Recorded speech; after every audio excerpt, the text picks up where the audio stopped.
우리 좌우에 계신 분들에게 이렇게 한번 인사하도록 하겠습니다.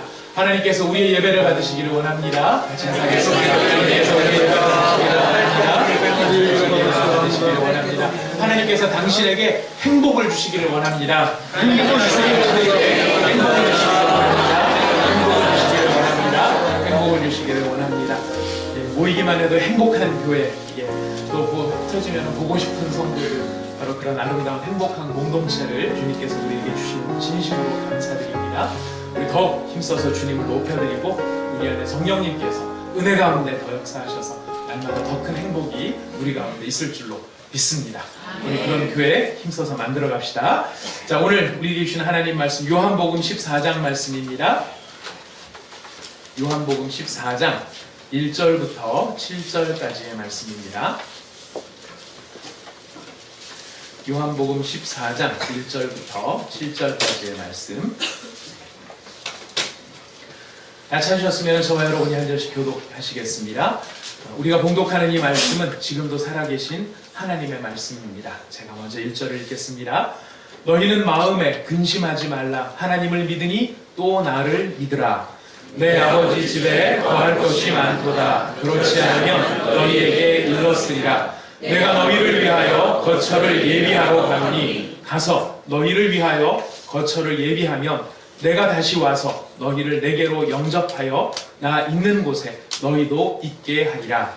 내가 어디로 가는지 그 길을 너희가 아느니라. 도마가 이르되 주여 주께서 어디로 가시는지 우리가 알지 못하거늘 그 길을 어찌 알겠사옵나이까.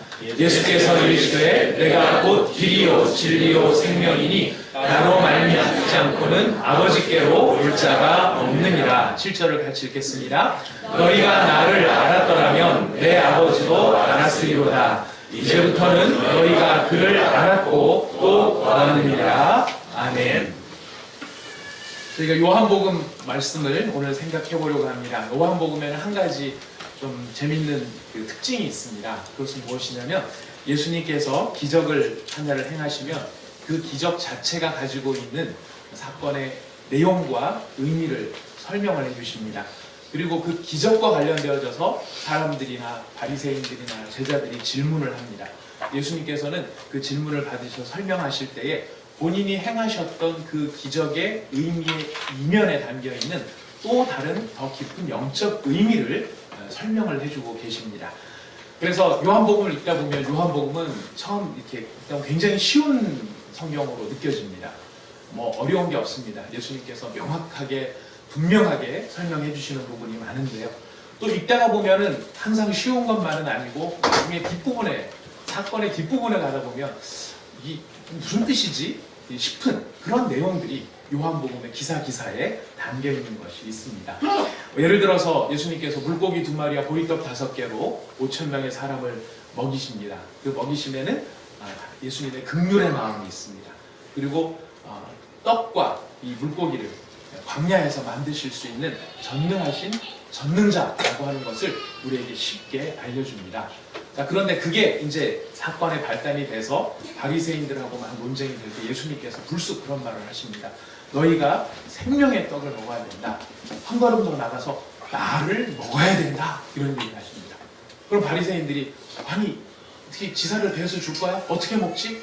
이런 의문 가운데 빠지게 된다는 것이죠.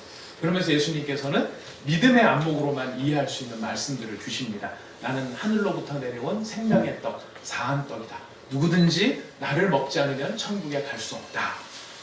그럼 우리는 믿음 안에서 보면 우리가 예수님을 먹는다는 것이 예수님을 믿는다라고 하는 것임을 잘 이해할 수 있는데, 그렇게 믿음 안에 있지 않은 사람들은 예수님을 먹는다라고 하는 것이 무슨 의미인지를 좀 이해하기가 힘든 부분이 있더라 하는 것입니다. 그래서 요한복음에는 이렇게 쉬운 것으로 출발해서 더 깊은 것으로 들어가는 이런 특징이 있다 하는 것을 먼저 여러분께서 오늘 이 마음의 이해를 담아주시고 오늘 말씀을 들어주시면 고맙겠습니다. 오늘 본문 말씀은 예수님께서 이제 십자가에 달려 돌아가시기 전에 제자들과 함께 다락방에서 식사 교제를 나누시면서 예수님이 십자가를 지시기 전에 하시는 여러 가지 의미, 제자들에게 가르쳐야 될 내용, 그리고 그들을 위하여서 드리는 대제사장으로서의 마지막 기도, 이런 내용들이 요한복음 후반부에 담겨 있습니다. 이 후반부에서 오늘 예수님의 가르침 가운데 하나의 말씀을 저희가 받으려고 하는데요. 오늘 이 말씀 가운데 주제는 무엇이냐면 아주 단순하면서도 선명한 예수님의 선언이 있습니다. 나는 길이다 라고 하는 주제입니다. 영어로 말하면 I am the way. 어떤 설교자는 이렇게 스펄전 목사님께서는 이 본문을 이렇게 보시면서 그렇게 얘기하셨더라고요. 이 네 단어가 아주 단순한 네 단어, 한 단어가 세 글자를 넘지 않는 I am the way, 한 단어가 세 글자도 넘지 않는 이 문장 가운데 모든 진리와 복음의 정수가 여기에 담겨있다라고 주의를 하신 것을 본 적이 있습니다. 참 너무나 아름답고 우리한테 너무 단순하기 때문에 사실은 너무 단순해서 너무 쉽다고 생각하지만 그 단순함의 이명 가운데는 참 너무나 깊고 아름다운 일들이 거기에 가득하게 담겨 있습니다. 오늘 우리가 이 주제 나는 길이다, 예수님께서 왜 나는 길이다 라고 말씀하시는지를 우리가 살펴볼 터인데요. 이 말씀 정말 여러분 마음속에 잘 새기시고 특별히 오늘 이 2부 때는 우리 온사랑의 교회 학습 또 입교 세례식이 있습니다. 근데 여러분 이 세례식은 우리 온사랑의 교회가 지금 정식 창립이 된 지 2년 4개월 만에 우리 교회에서 예수를 잘 모르셨던 분이 예수님이 내 삶의 주인이시고 나는 오직 예수님만을 사랑하겠습니다 라고 하는 신앙 고백을 공적으로 고백하면서 물세례를 받는 참 뜻깊은 날, 의미 있는 날이 오늘 우리 2부 예배에 진행이 될 것입니다. 하나님께서 우리 공동체를 이렇게 구원의 방주로 사용하고 계시고 또 예수님께서 오늘 주신 말씀처럼 내가 곧 길이다 라고 하셨을 때 길 대신 예수님이 바로 우리 가운데 계신 것을 보여주는 살아있는 증거가 되기 때문에 너무너무 감사하지 않을 수 없고 감격하지 않을 수 없습니다. 우리 바로 그런 복음의 진리를 우리 마음속에 새기면서 오늘 말씀을 예수님께서 우리에게 무슨 말씀을 주시는지 우리가 함께 은혜 받기를 원합니다. 예수님께서는 오늘 이 말씀의 첫 문장에서 이렇게 말씀하십니다. 너희는 마음에 근심하지 말라. 나는 길이다 라고 하는 이야기를 하시면서 예수님께서 첫 문을 떼신 게 무엇이냐면 너희는 마음에 근심하지 말라 라고 하는 말씀으로 시작하고 계십니다. 염려와 근심과 두려움을 없애라 하는 것입니다. 이 염려와 근심, 두려움과 걱정, 이걸 볼 때마다요, 염려와 근심, 두려움과 걱정하는 이 사람들의 모습이나 저 자신의 모습을 보다 보면 이게 찾기 통찰력이 막 생깁니다. 염려하고 걱정하는 사람은 위로를 해줘야 되는데 위로도 하지만 위로하는 옆에 있으면서 통찰력이 생기는 건 무엇이냐면 사람이구나 하는 생각이 든다는 것입니다. 무슨 뜻이냐면요, 본인이 뭔가 자신감이 차 있고 뭔가 일이 잘 될 것 같고 비전을 꿈꾸고 뭔가 야망을 마음에 품고 내가 뭔가 선한 일을 하고 내 뜻대로 잘 될 때는 인간이 마치 하나님처럼 굴 때가 많다는 것입니다. 내 뜻대로 되는 것 같고 내 원대로 되는 것 같고. 자, 그런데 그렇게 자신만만한 인간이 절대로 그냥 인간일 뿐이지 하나님은 될 수 없다라고 하는 것을 보여주는 증거가 무엇이냐면 염려와 걱정과 근심과 두려움이더라는 것입니다.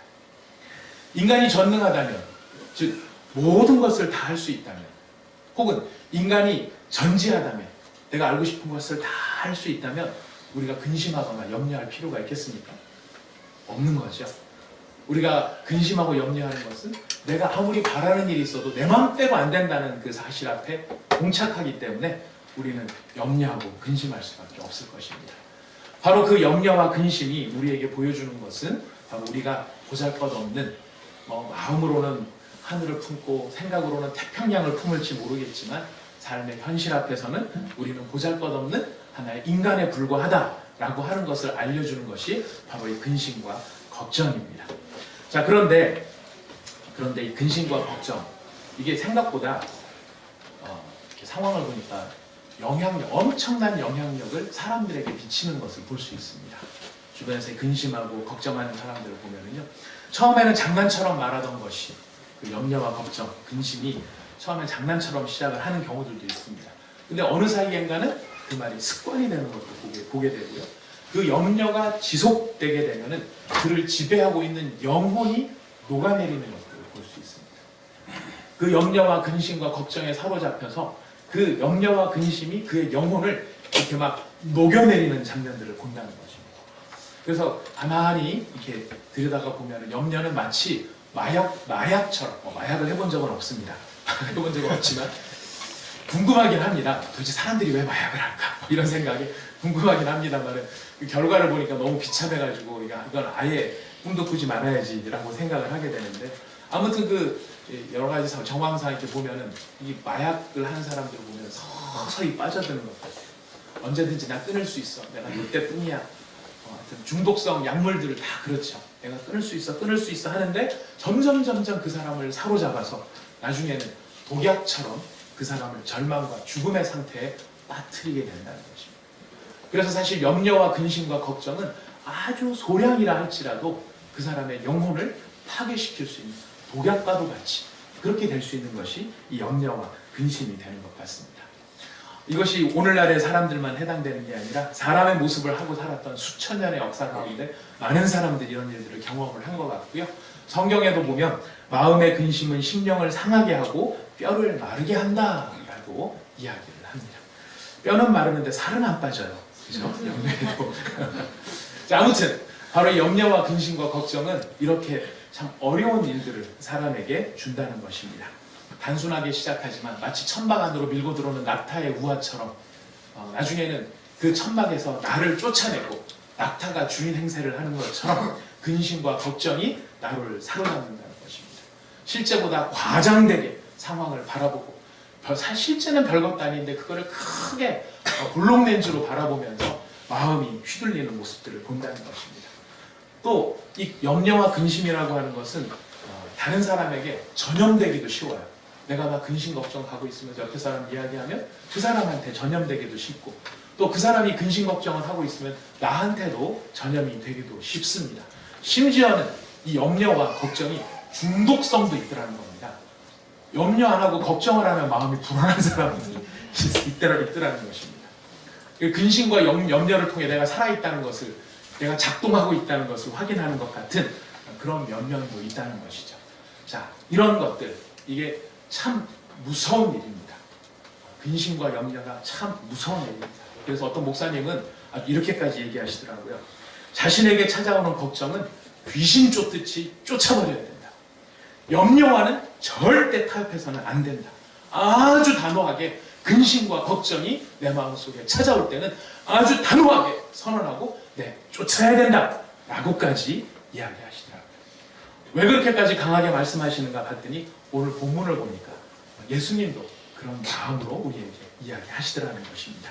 예수님이 뭐라고 말씀하십니까? 너희는 마음에 근심하지 말라. 너희는 마음에 근심하지 말라. 하나님을 믿으니 또 나를 믿으라.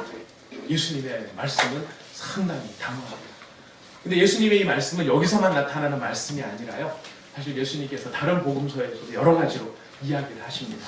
마태복음 6장 25절 대표적인 말씀인데, 그러므로 내가 너희에게 이르노니 목숨을 위하여 무엇을 먹을까 무엇을 마실까 몸을 위하여 무엇을 입을까 염려하지 말라. 목숨이 음식보다 중하지 아니하며 몸이 의복보다 중하지 아니하냐. 제자들조차도, 이런 말씀을 들었던 제자들조차도 또 근심하고 또 염려하는 것을 보면서 예수님께서는 단호하게 선포해 주십니다. 너희는 마음에 근심하지 말아라. 우리가 이 말씀을 들으면 우리도 그런 생각이 듭니다. 좋습니다, 예수님. 저도 제 마음을 지배하려고 하는 이런 근심과 염려로부터 자유롭고 싶은데 주님, 어떻게 하면 가능할까요? 오늘 본문 말씀에 예수님이 선언하여 주시죠. 하나님을 믿으니 또 나를 믿으라. 방법은 무엇입니까? 예수님을 믿는 것이, 예수님을 바라보는 것이. 우리의 마음을 지배하려고 하는 근심과 염려와 걱정을 우리가 끊을 수 있는 방법은 뭐냐면, 염려와 근심이랑 싸우는 게 아니라 뭘 바라보는 것일까요? 예수님을 바라보는 것입니다. 우리는 한 번에 한 가지밖에는 못 봐요. 입도 한 번에 한 말씀밖에는 못 해요. 저 그게 너무 은혜라고 생각합니다. 지난주에도 말씀드렸지만 한 번에 한 곳에 있을 수밖에 없는 그게 은혜고, 한 번에 한 가지만을 볼 수 있는 것이 은혜입니다. 제 친구, 고등학교 때 제 친구를 보니까 이런 연습도 하더라고요. 좀 자기 넓게 본다고 이렇게 하고, 이렇게 해갖고 눈을 이렇게 눈은 한쪽에 모이기는 잘 모이는데 양쪽으로 벌리는 거는 잘 안 되는 것 같아요. 자, 그러나 우리가 뭐를 집중해서 하려고 그러면 어떻게 됩니까? 한 번에 한 가지를 봐야 되는 것입니다. 예수님을 바라보라. 근심 걱정을 끊는 방법이 예수님을 바라보는 것이다. 왜 그런 것이냐면 우리가 근심과 걱정을 바라보는 동안에는 그 근심과 걱정이 우리를 지배하고 우리를 장악하고 우리를 흔든다는 것입니다.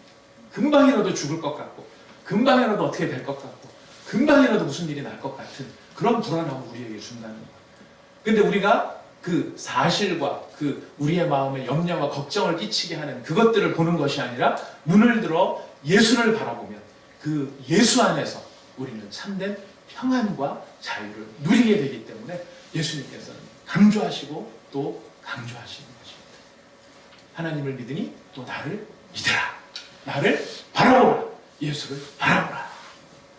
우리 사랑하는 온 사랑에게 성도 여러분들이 진심으로 예수님을 바라보시는 분들이 되기를 원합니다. 아멘. 예수님을 믿노라 하면서도 근심 걱정에 내어 달리는 거는요, 사실 예수님을 안 바라보고 있다는 증거예요. 이 대표적인 사람이 누구입니까? 베드로입니다. 베드로가 풍랑이는 바다 가운데 걸어오시는 예수님을 바라보며 자기도 걸어보겠다고, 주님 저도 불러주십시오. 가겠습니다. 예수님이 오라 그럽니다. 근데 베드로가 어떤 때 물에 빠져들어갑니까? 파도를 바라봅니다. 바람과 파도를 바라볼 때에 그가 빠져들어가더라는 것입니다. 그래서 우리의 믿음의 싸움은 다른 게 아니에요. 우리의 믿음의 싸움은 우리가 믿음을 지킨다는 건 다른 것이 아니라 내 눈앞에 다가오는 사람, 내 눈앞에 다가오는 상황, 내 눈앞에 다가오는 환경, 그거를 바라보면 필시 뭐를 할 수밖에 없어요? 빠질 수밖에 없는 거예요. 빠져서 허우적거릴 수밖에 없는 것입니다. 눈을 들어서 누구를 바라봐야 하는 것입니까? 예수를 바라봐야 하는 것입니다.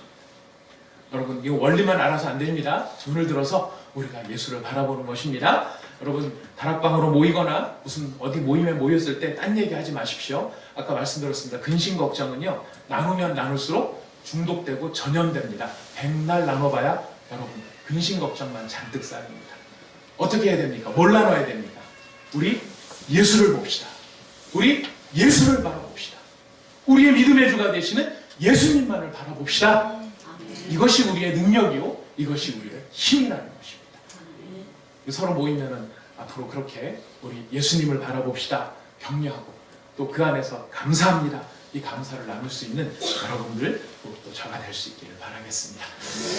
이런 염려들, 걱정들이 여러 가지가 있는데 뭐 온갖 것들이 다 걱정이죠. 근데 오늘 예수님 말씀을 읽어보니까요, 뉘앙스가 참 재밌다라는 게 느낀 게 뭐냐면, 예수님이 근심하지 말라, 하나님을 믿으니 또 나를 믿으라 말씀하시면서 그 다음에 이 하나님을 동원하고 예수님을 동원해서 나를 믿으라, 그리고 근심해서 걱정해서 제자들의 걱정에서 끌어내 주시는데, 예수님께서 뭐라고 말씀하시냐면, 뭐라고 말씀하시면서 그들을 안심시키시냐면, 내 아버지 집에 거할 곳이 많도다라고 하시면서 이야기를 하시는 거예요.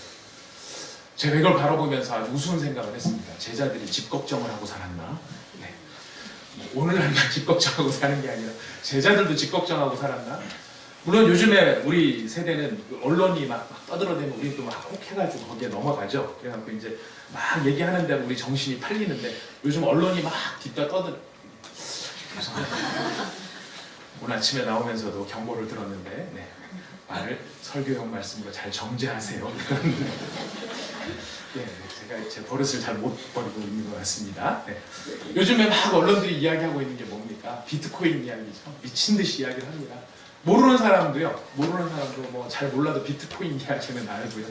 그거 하면 돈 많이 번다며 이러면서 이제 돈 버는 데 사람들이 막 몰아가고 있는 것 같습니다. 그런데 여러분, 비트코인보다 훨씬 돈 벌기 쉬운 방법이 뭐죠? 역시 부동산이에요. 그죠? 부동산 불패예요. 집이든 땅이든. 자, 뭐 그래서 그랬는지, 어때서 그랬는지 지금 제자들한테 예수님께서 내 아버지 집에 거할 곳이 많도다 이야기를 하십니다. 정말 큰 집을 갖고 싶은 게 제자들의 마음이었는지는 모르겠지만, 아무튼 예수님께서는 그 제자들한테 말씀하시기를 내 아버지 집은 진짜 좋은 것이 많다. 그래서 이 예전 그 영어 번역본에는 이 좋은 아버지 집에 거할 곳이라고 하는 원어를 어떤 영어 단어로 바꿨냐면 맨션이라고 하는 영어 단어로 바꿨습니다. There are many mansions라고 되어 있습니다. 여러분, 맨션이 무슨 집인지 아시죠? 우리는 뭐 저기 조그만한 20평 빌라도 붙여놓고 무슨 맨션 이렇게 붙이는데요. 맨션이 원래 뜻이 무엇입니까? 대저택이죠. 대저택이고 또 영어권에서 이거 번역될 당시에 그 이제 킹 제임스 버전이 번역될 당시에 이 맨션은 궁궐을 가리키는 단어라고 그렇습니다. 한 나라에 하나밖에 없는 거대한 집. 근데 이런 집들이 무지하게 많다. 얼마나 거기가 좋은 나라인지 모른다. 우리가 지난 요한계시록 때도 잠깐 그때 시간이 없어서 짧게 말씀을 드렸습니다만 제가 거대한 도성이 하늘로부터 내려오는 그런 상징과 비유로 말씀을 해주셨다. 그래서 한 변이 2000km인 정육면체의 성이 새 예루살렘 성으로 내려온다 이렇게 말씀을 드렸습니다. 주중에 한 성도님께서 저한테 계산을 해서 보내셨더라고요. 목사님 한 변이 2000km 그래서 정사각형으로 이렇게 되면은 한반도 면적의 몇 배가 되는지 아십니까? 2000km 곱하기 2000km는 한반도의 18배입니다. 그게 높이로 2000km이니까 한 층의 높이를 2km씩만 잡아도 거기가 1000층이 되는 것이고 한 층이 20km라고 한다 그러면 100층이 되는 것입니다. 제가 대충 따져봤더니 아무리 적어도 100억, 많이 살면 1000억 명은 충분히 살 수 있습니다. 너무너무 감사하다고 말씀드렸습니다. 무슨 뜻일까요? 하늘로부터 내려오는 새 예루살렘 성이 얼마나 우리에게 풍족하고 완전한 모습으로 내려오는가. 또 거기에 그 거대한 도성 가운데 모든 한 면 한 면마다 3개씩의 진주문이 있는데 그 진주문이 높이가 2000km니 문은 뭐 한 2m짜리일까요? 아니겠죠? 어마어마하게 큰 그 모든 게 진주로 장식되어 있고 그 길바닥이 황금길이 바로 그런 곳으로 묘사되는 천국. 참 얼마나 아름다운 천국일지 모르겠습니다. 근데 그 천국이 그렇게 외모도 아름답지만요. 진짜 좋은 건 진짜 중요한 게 뭐냐면 예수님이 처음 이 땅에 오셨을 때 예수님의 초림의 사역은 천국을 맛보게 해주는 사역이었습니다. 하나님이 통치하시고 예수님이 주인 되시는 그 나라가 얼마나 좋은 나라인지를 정말 그 김장 담글 때 겉절이 이렇게 하나씩 입에 물듯이 그 맛있잖아요. 그 맛있는 느낌처럼 예수님께서 천국을 맛보기처럼 보여주셨는데 어떤 맛보기로 보여주셨는가? 천국에서 완성되어진 그 천국의 예고편. 제가 지난주에도 짧게 하지만 너무 정신없이 말씀을 드려 죄송했습니다만은 새하늘과 새 땅이 없는 것 12가지가 있다고 말씀을 드렸습니다. 눈물이 없고 사망이 없고 애통함이 없고 곡함이 없고 아픔이 없고 목마름이 없고 이런 12가지가 있었습니다. 바로 그 12가지가 천국에서 완성적으로 나타나는데 그 천국의 맛보기로 예수님께서 이 초림의 역사 때 보여주신 게 무엇이냐면은 용서였습니다. 죄 지은 자를 사해 주시는 것이었습니다. 회복이었습니다. 사람과 하나님과의 관계가 회복되어지고 사람과 사람의 관계가 회복되어지고 치유의 역사가 있었습니다. 육체적으로 망가진 사람, 마음과 영적으로 망가진 사람, 그리고 사회적으로 망가진 사람들을 예수님이 치유해 주셨습니다. 채워주셨습니다. 배고픈 자들에게 오병이어의 기적을 베풀어 주시고 가나안 혼인잔치집에서 누리반에서 포도주가 되어져서 그 잔치자리가 기쁨이 되는 그런 일들을 예수님께서 보여주셨습니다. 기쁨과 감사가 넘치고 삶의 목적이 변화가 됩니다. 세리장이 변화해서 사람들을 위한 복지사로 바뀌게 됩니다. 내가 누구의 것을 훔친 게 있으면 4배로 갚겠습니다. 내가 내 것을 나누어서 구제하겠습니다. 그냥 끌어모을 줄만 알았던 세리장이가 변화해서 하나님 앞에 새 사람이 되었습니다. 남편을 5명이나 갈아치우는 그런 부도덕한 삶을 살았던 여자가 변하여 선지자가 됩니다. 이것이 예수님께서 천국이 임할 때에 나타날 일들을 맛배기처럼 우리가 보여주셨다. 죽음을 이기신 하루 금방 죽은 회당장 야이로의 딸, 죽은 지 하루 된 나인성 과부의 아들, 죽은 지 나흘이 된 나사로 예수님께서 다 살리셨습니다. 이런 말씀을 드리면 우리 마음에 이런 질문도 들어요. 그럴 것 같으면 다 살리지 왜 그 사람들만 살렸을까? 이유가 있어요. 무슨 이유가 있냐면 예수님의 초림은 장차 오실 재림으로 말미암은 완성에 대하여 어떤 역할을 한다고요? 맛보기의 역할, 모델하우스 같은 역할, 천국이 이런 곳이라고 하는 것을 능력으로 보여주시는 거예요. 근데 그런 능력이 저 천국에 이르르면 어떻게 되는 것입니까? 완성이 되는 것입니다. 완성이 되는 것입니다. 그래서 그 가운데 우리가 경험하게 될 그 영광스러움이라고 하는 것은 이루 말할 수 없는 말로도 표현할 수 없는, 기껏해야 비유로밖에 표현할 수 없는 최고로 잘 표현한 게 뭡니까? 길바닥이 황금길이래. 길바닥이 황금길이라는 게 무슨 뜻입니까? 여러분, 우리 길바닥에 뭐 깔죠? 돌이요. 아스팔트, 콘크리트. 이게 최고 잘 까는 거예요. 예. 근데 거기는, 그 나라는 뭐가 황금이 길바닥 까는 재료라는 거예요. 길바닥 깔 때 여러분 어떤 재료를 깝니까? 막 훔쳐가면 안 될 거를 깝니까? 누가 깨거나 말거나 갖다 또 부으면 되는 걸 깝니까? 그냥 아무 의식 없이 하루하루를 열심히 살고 계시는 거예요.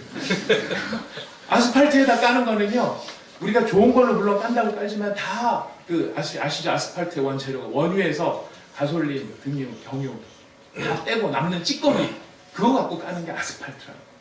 아주 그냥 뭐 대충 잃어버려도 상관없는 걸 까는 거예요. 근데 하늘나라를 갔더니 길바닥이 뭐라고요? 황금이라는 거예요. 무슨 뜻입니까? 그까짓 거 없어도 그만이야 라고 할 만큼 별것 아닌 것들도 대버리는 게 황금길이다. 그러니 길바닥에 황금길이면 나머지는 뭐 어떻겠습니까? 여러분들에게 소망이 있으시기를 바라겠습니다. 예, 바로 이런 뭐 재료도 훌륭하지만은 그 재료 안에 담겨 있는 우리가 지금 이 세상에서 얻기를 원하나 다 채우지를 못하는, 눈물이 씻어지기를 바라고 한숨이 사라지기를 바라고 관계가 회복되기를 바라는 이 일들이 어디에서 완성이 된다고요? 천국에서 완성이 된다. 근데 문제는 뭡니까? 너무너무 천국이 좋고 좋아요. 정말 좋아요. 정말 저는 말씀 연구하다가 요즘에 천국에 대한 사모함이 막 더 늘어나요. 아, 주님, 언젠지는 모르지만 참 예수님 얼굴을 빨리 보고 이 능력을 빨리 체험하는 그날이 왔으면 좋겠습니다 하는 마음들이 마음속에서 막 늘어나요. 세상 살기 힘들어서가 아니라 그 나라가 너무 좋아서. 네, 그런 마음들이 막 늘어납니다. 근데 문제는 무엇입니까? 그게 나랑 무슨 상관이 있느냐. 천국이 좋아도, 백날 좋아도 그게 여러분하고 상관이 없으면요, 오히려 복창 터지는 일이 되는 것입니다. 이것도 빼겠습니다.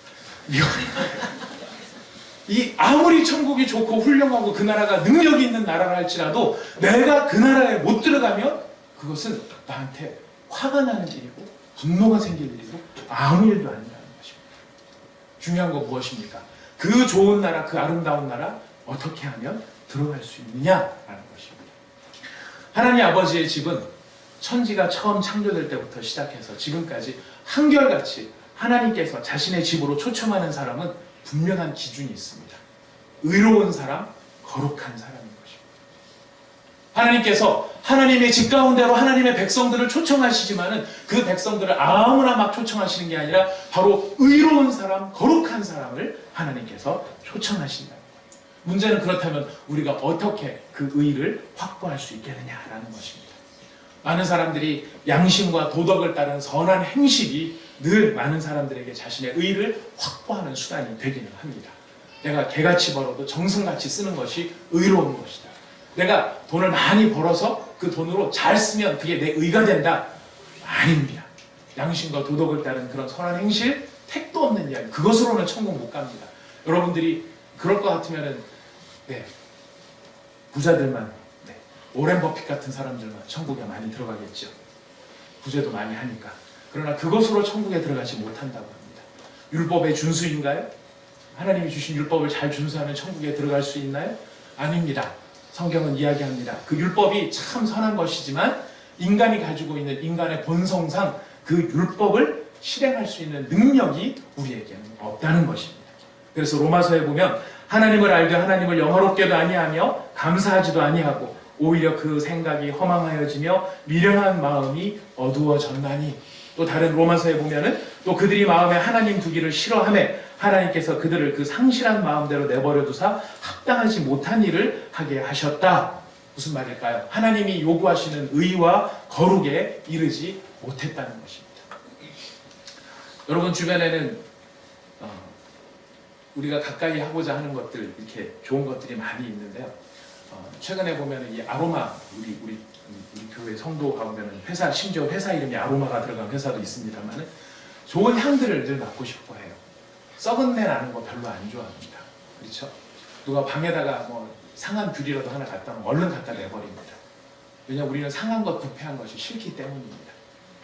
하나님 앞에 의가 없고 거룩하지 못한 우리는 하나님 앞에서 썩은 존재들이고, 그 썩은 존재들을 하나님께서 하나님의 집에 두시고 싶어 하시겠느냐는 것입니다. 우리의 더러움과 우리의 죄는 하나님 앞에서 썩은 냄새를 풍기는 것인데, 그 썩은 내 나는 것들을 하나님의 집에 드릴 수가 없다는 것이죠. 우리가 의를 확보하지 못한다면, 우리의 썩고 더러운 것을 우리가 내버리지 못한다면 우리는 하나님 나라에 들어갈 수가 없다는 것입니다. 12진주문이 됐든 길바닥에 황금길이 됐든 그게 우리랑 상관이 없는 얘기가 되는데, 우리 예수님께서는 오늘 말씀하시기를 바로 그런 썩은 내 나는 너희들이지만, 우리 주님은 뭐라고 말씀하시냐면 내가 거처를 예비하러 간다. 아버지 집에 거할 곳이 많도다. 그 거처에 내가 거처를 준비하면, 그 거처가 잘 준비되면 내가 다시 와서 너희를 내게로 영접할 것이다 라고 약속하고 계십니다. 자, 그렇다면 지금 예수님이 말씀하시는 이 거처를 준비한다는 말이 무슨 뜻일까요? 아버지 집에 거할 곳이 많도다 그러셨는데 예수님이 뭐라고 말씀하시냐면 내 아버지 집에 거할 곳이 많은데 내가 거처를 준비하러 간다. 오늘 좀 이상하지 않습니까? 성경을 읽으실 때 여러분 질문을 가지고 의문을 가지고 읽어보시면 성경의 뜻을 더 잘 아실 것입니다. 아니, 아버지 집에 거할 곳이 많다는데 또 뭐하러 거처를 준비를 해요? 그 말이 자연스럽습니까? 여러분 귀에 자연스럽지 않기를 축복합니다. 이상한 것입니다. 아니, 거할 곳이 많은데 또 거처를 준비한다? 무슨 뜻이겠는가? 우리가 보통 이 말씀을 예수님의 재림으로 해석을 합니다. 부활 승천하셔서 예수님이 승천하신 이유는 우리를 위해서 집을 많이 만드시고 거처를 준비하시는 바로 그 일이다. 예, 1차적인 뜻은 그것이 맞습니다. 그러나 지금 우리가 보았지만 아무리 하나님의 집이 좋고 그곳이 아름다운 곳이라 할지라도 우리가 거기에 못 들어가면 그건 우리한테는 꽝이라는 것입니다. 근데 지금 예수님은 우리한테 뭐를 하시고 싶으세요? 그 집 가운데로 우리를 영접해서 들여보내고 싶어 하십니다. 예수님께서 준비하시는 건 뭘까요? 예수님이 거처를 준비하신다는 말은 뭘까요? 그 집이 있다는 것과 그 집에 들어갈 자격이 있다는 것은 다르다는 것입니다. 예수님은 그 집이 있다는 것을 선포하실 뿐만 아니라 우리가 그 집으로 들어갈 무엇을 준비하시겠다는 걸까요? 자격을, 너희가 그 집에 들어갈 수 있는 자격을 가질 수 있도록 내가 준비하겠다. 우리가 그 집에 들어갈 수 있는 자격을 무엇으로 얻게 됩니까? 그리스도 예수의 십자가의 피와 찢으신 그 고난에, 예수님의 그 고난으로 말미암는 의로 말미암아 우리가 그 집에 들어갈 수 있도록 합니다. 예수님은 하나님께서 준비해 주시는 그 아름다운 집, 그 아름다운 집에 우리가 함께 들어가기를 원하는데, 그의 사랑하는 제자들이 함께 들어가기를 원하는데, 문제는 그 제자들이 자격이 없고 조건이 안 되고, 인간끼리 봐서도 저거 사람 안 될 놈이야, 사람끼리 봐서도 나는 천국 들어갈 만하지만 쟤는 안 돼, 쟤는 인간되기 글렀어 할 만한 바로 그런 우리들이지만, 그런 우리들이 천국에 들어갈 수 있는 자격을 얻도록 하기 위해서 예수님께서 바로 그 의를 준비하시는 것, 그것이 바로 거처를 준비하시는 예수님의 일이라는 것입니다. 그 거처가 준비될 때 우리는 누구의 공로를 힘입어 천국에 들어가게 되죠? 예수의 공로. 내 더러운 옷이 아니라, 냄새나는 내 옷이 아니라 누구의 향기의 옷을 입게 됩니까? 예수의 보혈의 향기의 옷을 우리가 입게 된다는 것입니다. 그래서 천국에 들어갈 수 있는 유일한 방법, 예수의 의를 덧입는 것인데, 그렇기 때문에 예수님께서 우리의 무엇이 되시는 것입니까? 길이 되시는 것입니다. 나로 말미암지 않고는 아버지께로 올 자가 없으니, 나로 말미암지 않고는 아버지께로 갈 자가 없으니. 왜?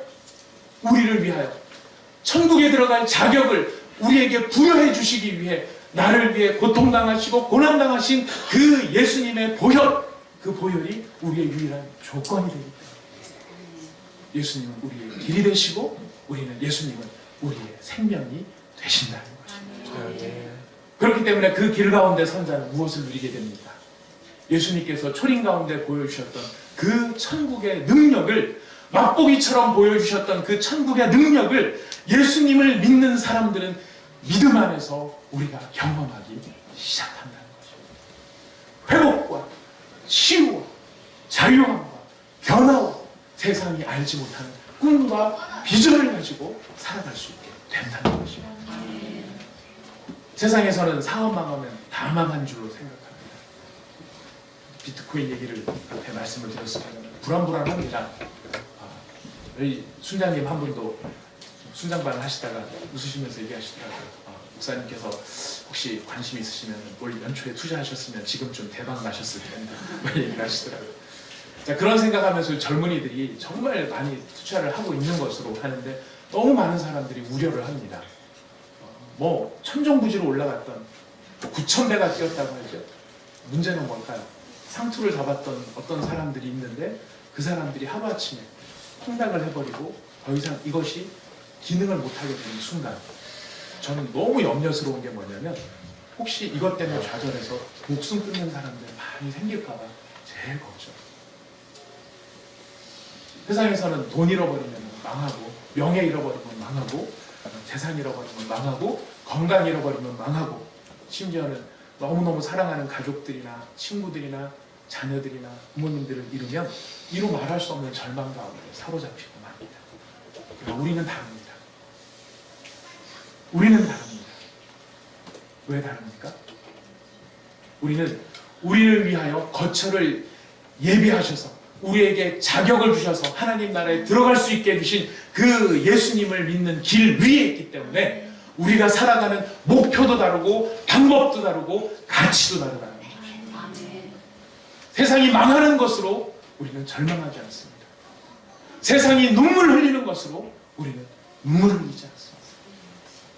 세상은 내가 피해자가 되면 죽을 때까지 그 피해를 뼈에 새기고 잊지 않고 절대로 용서하지 않지만 예수 안에 예수의 길 위에 있는 자들 내가 용서를 체험함으로 다른 누군가를 위해서 나에게 피해를 입힌 누군가를 위해서 눈물을 흘리고 내가 잘못한 게 없음에도 불구하고 그 사람에게 가서 용서를 구하고 내가 잘못했어 이 마음 고쳐 이렇게 말할 수 있는 비굴해서입니까?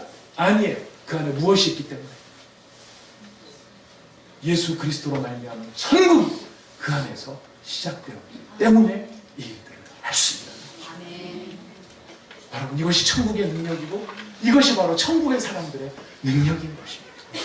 그래서 우리가 여러분 전체 진짜 믿음 안에 있으면요 예수님이 하셨던 그런 기적들을 저는 체험할 수 있다고 믿습니다. 아픈 자를 위해서 기도할 때 예수님께서 고쳐주셨듯이 우리도 서로를 위해서 기도할 때 병낫는 역사도 일어날 수 있습니다. 우리가 열심히 주님을 바로 믿고 기도할 때 사람의 상담의 능력으로 의사도 고치지 못한 마음의 병들을 성령의 능력으로 고칠 수 있는 그 은혜가 예수의 이름 가운데 나타나기 시작한다는 것입니다. 깨어졌던 가족이 회복되어지고 세상 가운데 빠져 있었던 소망이 천국을 향한 소망의 사람들이 되고 살인자가 변해 선교사가 되는 바로 그런 기적의 역사가 바로 그리스도 예수를 믿는 믿음의 길 가운데 일어날 수 있다는 것입니다. 네. 여러분 이 믿음의 주인공이 되시기를 바랍니다. 그런 게 어딨어? 비아냥거리는 사람 그 불신앙이 우리를 죽이는 것입니다. 처음에 말씀드렸습니다. 왜 예수님께서 너희는 마음에 근심하지 말라라고 말씀하셨을까? 우리한테 실력이 있어서 능력이 있어서 아니라는 것입니다. 예수님께서 우리를 위해 거처를 만드셔서 모든 조건을 완성시키셨기 때문에 내가 길이기 때문에 나를 믿는 자는 너희는 망해도 어디다? 네, 망해도 어디다 그랬더니 황금이 바로 나오셨습니다. 감사합니다. 망해도 어디다? 죽어도 어디다? 천국이에요. 죽어도 천국. 이게 성도의 배짱이에요. 오늘 우리 한국교회가 회복해야 될 진정한 믿음의 내용을 우리가 실체로서 붙잡을 수 있기를 원합니다. 진짜 믿음이 우리 가운데 있기를 원합니다. 교회 다니면서 점잖은 척, 뭐 윤리적이고 도덕적인 삶 좋습니다만 진짜 예수님을 제대로 믿으면 예수께서 우리에게 보여주시고자 하시는 바로 그것을 우리도 함께 보는 것이 그것이 진짜 믿음인 것입니다. 여러분 우리 그런 믿음 안에 서로 축복하고 서로 격려하고 누구를 바라보자고 서로 힘을 내야 될까요? 예수를 바라보자. 예수를 바라보자. 40평 살던 데서 20평짜리 내려온 초라한 내 집을 보지 말고 우리를 우리 되게 하셔서 천국 가운데로 우리를 옮겨주시는, 우리를 위해 거처에 들어갈 수 있도록 자격을 준비해 주신, 피 흘리심과 살찌지심으로 모욕당하심으로 네 힘 있으면 내려와. 하나님 지금 살아있으면 내려와. 예수? 그래, 그렇게 좋다며. 왜 내 삶에 개입 안 하는 거야? 왜 나를 이렇게 내버려 두는 거야?